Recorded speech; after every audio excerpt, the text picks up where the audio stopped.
Charles Rainford, we're here at a very sunny Snetterton. How are you? Yeah, I'm all good, thank you. It's been a warm one today, certainly. We're halfway through the season now. Looking back on it, I feel like it's flown by, but how would you reflect on it overall?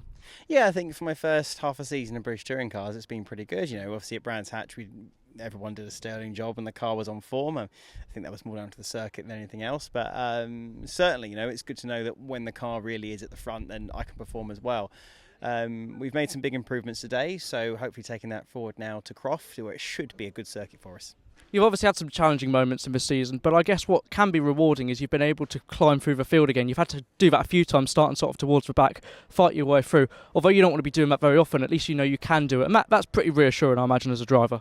Yeah, I'm getting better at it. I mean, obviously in the wet, it was quite a good effort, I think, from last to ninth. So, yeah, I mean that was a good effort, and it's good that I can do that. I think it helped the fact that a lot of it was wet. Our times, even though I was in traffic, seemed very, very good. So, if it rains it every round for the rest of the year, I think we'd be pretty happy, but not too much to be turned out at Thruxton.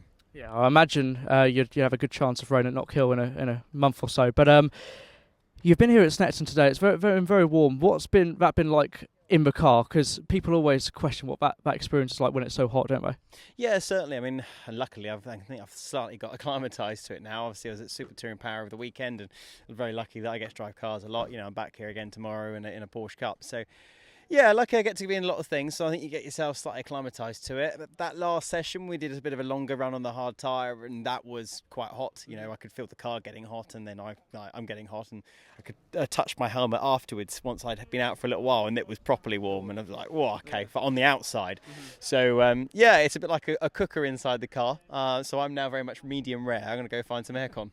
I don't blame you. I was speaking to one of your teammates, Jake, just a minute ago, and while the British touring cars are having a break over the next month or so throughout July, you touring car drivers, you're still busy, aren't you? What's going to be going on for you over the next month or so?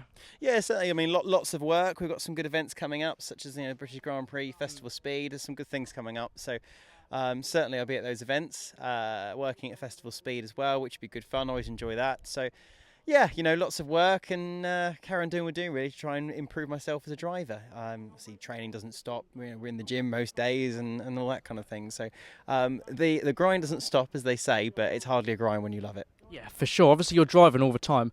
But, you mentioned the British Grand Prix. Do you still watch a lot of motorsport, even though you're so busy actually on track? Yeah, I absolutely love it. Every day I'm at home, I'm on the simulator. I was watching the CrowdStrike 24-hour, I watched the Nürburgring 24-hour before that, and I watch every Grand Prix. I absolutely love motorsport. So, yeah, I watch it all the time. If you go onto my YouTube feed, if it's not your videos, it's any kind of racing really. So, yeah, no, I just absolutely love motorsport, and that's why I'm here really. Obviously, in Formula 1 at the minute, we've got a great teammate fight for the championship. A little bit of a different dynamic, but you and your teammate Daryl De Leon are fighting out for the Jack Sears Trophy at the minute, aren't you? You're sort of both at the front of that. What's that dynamic been like? Yeah, it's nice, I mean, Daryl's a nice lad, isn't he? And he's very, very quick as well. So I think where I've got a bit unlucky in a few rounds this year, he's capitalised. The gap, I think, is about 20 or so points. So not massive. It's all to play for. All I need is one DNF and he'll be right back in it. So I'll be right back in it. So yeah, no, it's good. It's nice to have a nice and friendly inter-team fight. It's not an overall championship, so it's kind of a nice little sideline, really. And it's nice to be fighting for a championship this year, my first year, obviously, because next year I'm not eligible anymore. Yeah, very much so. Charles, good to see you again, and I'm sure I might see you again tomorrow back here at a very sunny Snet. That's it, very much so. It's meant to be slightly hotter, so make sure you bring me sun cream, but I'll see you tomorrow. See you then. Cheers, mate. Thank you.